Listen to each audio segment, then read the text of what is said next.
Первые люди, дети которых получили стипендию для семей, покинувших Украину в Лесале Академи, к нам приехали вот вчера и как раз оставили у нас своего ребенка. Мы очень рады, что все так быстро получилось, что у нас была возможность просто на очной сессии ребенка сразу к нам взять.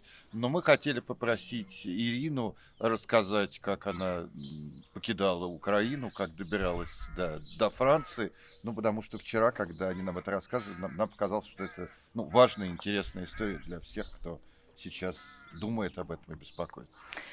Здравствуйте, ребята. Во-первых, я хочу сказать, что действительно это фантастическая возможность. Спасибо Кате, спасибо Сергею, потому что мы привезли сюда своего среднего сына.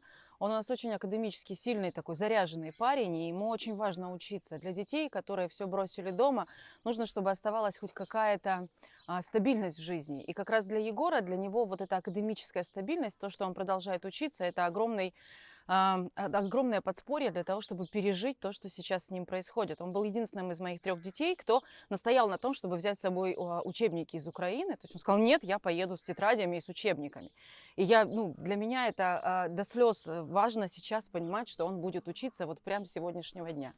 А вообще слез было очень много, но слезы, как ни странно, это не были слезы горя, потому что мы до сих пор находимся, мы приехали сюда на машине, мы едем дальше к нашим друзьям, к нашим родственникам на край Европы. И для нас мы до конца не осознали до сих пор, что мы наверняка или возможно, или с большой долей вероятности мы все бросили.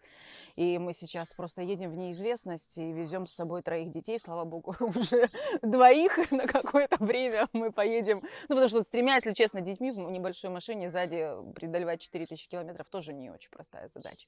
Но сейчас не об этом. Сейчас я хотела рассказать о том, что было много слез, но это были не слезы горя, это были, как ни странно, слезы радости, потому что что мы испытали, пока преодолевали это расстояние, меня на самом деле потрясло. Началось все с того, что когда мы ехали через Молдавию, потом Румынию, когда мы перешли границу с Молдавией, то мы стояли на границе с Украина-Молдавия 6 часов, и весь путь у нас до первой остановки занял 27 часов. И когда мы перешли... Из Днепра, да? Да, мы ехали из Днепра, но в предыдущий день я была в Киеве. Я проснулась с утра от бомбежек в Киеве. Несмотря на то, что мои друзья говорили о том, что: Ира, куда ты едешь на машине, трасса, непонятно, что там будет. Я собралась, кинула все в чемодан, и в ту же секунду я поехала, потому что моя семья находилась в Днепре, и я поехала к детям. И, в общем, приехали к детям, что-то кинули в чемодан, и мы поехали дальше. И когда мы перешли границу с Молдавией, я сказала о том, что я больше не могу ехать, мне нужно хотя бы чуть-чуть, хоть полчаса поспать. И в машину стали стучаться люди. То есть за нами заехала машина молдаван.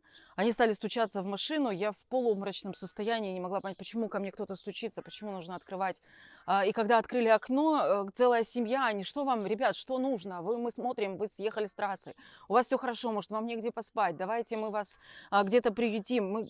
Говорю: нет, все нормально, дайте просто полчаса. Но это было только начало. Когда мы приехали в Румынию, самая такая трогательная история. Мы зашли покупать карточку, европейскую симку для телефона. И вот посредине супермаркета, это Ашан, и там есть маленький уголочек, в котором продаются сим-карты. К нам подошла, пока мы оформляли это все, это почему-то очень долго, с украинским паспортом, куда-то они звонили, но на самом деле они не взяли с нас денег совершенно за эту сим-карту. Но к нам подошла женщина, которая убирает в этом магазине. Она подошла в слезах. Она плакала, она достала из карманов все иконки. У нее такие маленькие пластиковые иконки, она засовывала их в руки мне, детям. Я ничего не понимала из того, что она говорит. Она плакала и достала мне 30 лей. 30 лей – это очень небольшая сумма, но она меня настолько... Мы стояли с ней, рыдали вместе посредине этого супермаркета. Она что-то говорила, я пыталась... в общем, мы обнимались и стояли, рыдали. И, конечно, для меня... Дети стояли в абсолютном шоке. Они, в общем, на самом деле у меня в Украине был достаточно успешный бизнес, который занимался образованием за границей. Здесь мы очень много имеем общего с Катей и Сергеем. И я сейчас все бросила. Я не знаю, смогу ли я вернуться туда. У меня есть там команда, которую я сейчас пытаюсь поддерживать по мере своих сил, их возможностей. Я не могу их финансово абсолютно бросить там И, ну, то есть дети не привыкли к таким вещам, когда кто-то что-то дает, кто-то что-то им чем-то помогает. Они не знали, как на это реагировать. А это было только начало, потому что буквально сразу после этого мы пошли какую-то еду покупать в супермаркете. И когда мы вышли, мой младший сын, его зовут Гриша, а он говорит: мам, можно мне пирожное? Ну, естественно, я как мама, и мы все понимаем, что детям нужно давать какие-то вещи, которые сохраняют их психику. Я говорю: конечно, можно. И мы пошли покупать ему пирожные. И здесь рядом стоял мужчина-румын, который сразу обратился ко мне с вопросом, откуда мы. Я сказала, что мы из Украины. И дальше началось что-то совершенно невообразимое. Он начал покупать пирожные. Я говорю: не нужно, пожалуйста, нам не нужно больше одного пирожного. Он обращается к продавщице. Продавщица, значит, достает такой бумажный поднос, на который она накладывает печенье. И он говорит: еще, все накладывай, все накладывай. Он купил нам вот такую какую-то коробку, огромный пакет печенья, отдал его детям, а дети не знают, как на это реагировать. Они не были в такой ситуации. Мой средний сын говорил о том, что ему в этот момент было очень неудобно. И он... Это технические негаразды. Так бывает. Мы же все это снимаем неподготовленно, а снимаем это все вживую, поэтому... И мой средний сын, ему дали как раз в руки этот пакет с печеньями, и он не знал. Ему было неудобно, неловко. И он говорит: мама, нам не нужно, мы же можем за это заплатить. Почему мы это берем? Зачем нам? На самом деле это очень больно слышать от своих детей. И я говорю: давай мы сейчас возьмем, скажем спасибо и выйдем. И когда мы вышли из супермаркета, я попыталась своим детям объяснить, что смотрите, когда происходят такие вещи, эти вещи, они важны не только для нас. Они важны не только для меня. Да, сейчас я понимаю, что мир не настолько плох, как мог показаться в последнее время. Но это очень важно, это для того человека, который делает добро. И в данный момент лучше становимся мы все. И мы, которые получаем эту толику радости, толику добра. И вы, дети, которые запомните, что люди могут быть такими. Может быть, через 30-40 лет вы тоже сможете проявить, а может быть, быстрее такое же отношение к кому-то другому. Но и тому человеку, который в данный момент дает вам что-то, для него это тоже важно. Он становится лучше, он становится чище, он становится больше в объеме своей души. И это как раз то, что может улучшить нашу, не знаю, атмосферу, наше бытие. И оставить вот эти точки, я бы хотела сказать, точки невозврата. Но не в смысле не моего возвращения в Украину, а в смысле того, что я все равно и мои дети будут верить в то, что добро существует. И, видимо, даже в таких ситуациях оно побеждает зло. И в Румынии было очень много таких вещей. Я приехала, когда я бежала из Киева, мне нужно было поменять масло в автомобиле. У меня горело уже все, что нужно менять масло. И мы заехали в Румынии на станцию, с нас не взяли денег, мне поменяли масло, с нас не взяли денег. Когда мы ночевали в Тимишарах, парень, который владелец маленькой гостиницы на 10 номеров, он предложил нам остаться там, фактически навсегда. Мы сказали, что нам не нужно, мы будем ехать дальше. Он говорит: пожалуйста, передайте мой телефонный номер, мой контакт всем, кому нужно. Пусть ребята приезжают и живут у меня. И он тоже дал нам с собой денег. Это тоже небольшая очень сумма, но я потрясена. И в последнее время мы, правда, окружены таким количеством заботы и поддержки. И я не могу сказать, что я испытываю благодарность. Но моя радость от того, что мир может быть хорошим, она намного больше. И я очень рада, что мои дети сейчас это видят. И я очень рада, что есть Сергей и Катя, правда. И вы видели сейчас моими глазами то, что я вижу здесь вокруг. Мой ребенок, который мы вчера приехали сюда, он абсолютно воодушевлен. Он видит новые лица друзей, он видит поддержку. И для меня так важно сейчас видеть в его глазах жизнь. Я хочу тоже добавить несколько слов. Когда вчера Ирина начала вот это все рассказывать, я испытала огромную благодарность к Ире. Спасибо вам большое. Спасибо, что вы доверили нам своего ребенка. и мы оправдаем доверие, честное слово.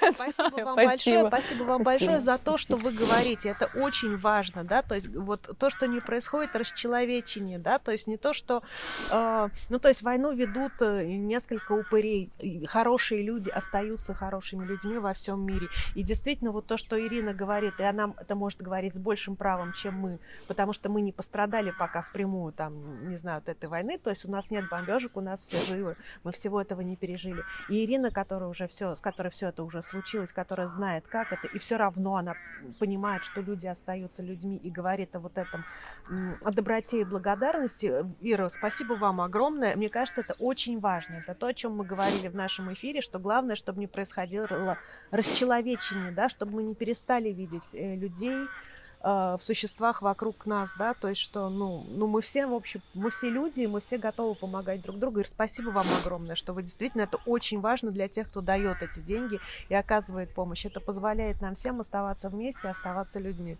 Спасибо вам. І я хочу, моя рідна мова, вона Да. російська, бо я з Дніпра, і я не дуже гарно розмовляю українською мовою. Я вважаю себе українкою, мої діти, вони українці. Але незважаючи на це, моя рідна мова, це російська мова. Бо як я була маленька в Дніпрі, я ходила до російської школи, в мене не було українською мовою. Когда-то, извините, мне так проще, я перейду опять на русский, я когда-то об этом говорила с Вакарчуком, мы сидели в аэропорту в Лондоне рядом, и я подошла и сказала, я вам дуже щиро дякую за те, що мої діти люблять українську мову, і вони її знають, і вони можуть співати пісні, бо я не мала такої можливості. У меня не было украинского языка. Мои дети гораздо лучше говорят по-украински. И Слава тогда сказал, но у вас же была возможность вчити украинскую мову. Я сказала, ні, этого не было. Никто не учил украинский язык в моей школе или в то, что... И вообще вопрос украинского или русского языка никогда не стоял на Украине. Я жила во Львове, я жила в Киеве. Этого вопроса никогда не было. И я очень хочу, чтобы это стало действительно известным на весь мир. Не было этого вопроса. Никто никогда меня не порицал за то, що я не можу розмовляти українською мовою так гарно, як можуть розмовляти люди з Полтавщини чи зі Львовщини. Никто, у меня не было ни одного прецедента за мои 43 года проживания в этой стране. Ни у меня, ни у моих детей. И мне очень жалко, что сейчас этот аргумент так массово используется для того, чтобы сеять вражду и ненависть. Спасибо вам за... Да, спасибо вам. Я еще хотел, да, Мне тоже кажется, да, это не такой придуманный аргумент. Абсолютно, да. Думаю, абсолютно. что сейчас его никто не воспринимает всерьез. Я хотел тоже, возвращаясь к предыдущему, сказать тоже и от нашего лица. Вы правильно говорили о том, что когда одни оказывают помощь, другие ее принимают, то это нужно тем, кто оказывает тоже, и от нашего лица, от лица людей, которые финансово помогают тому, чтобы все эти стипендии существовали. Да, я хочу сказать вам спасибо, потому что действительно для нас это тоже, большая радость, что мы можем что-то для вас сделать, что-то сделать для других украинцев и в этой нашей школе, и в другой. Мы будем очень рады, если к нам будут дальше приезжать дети, и мы сможем им помочь.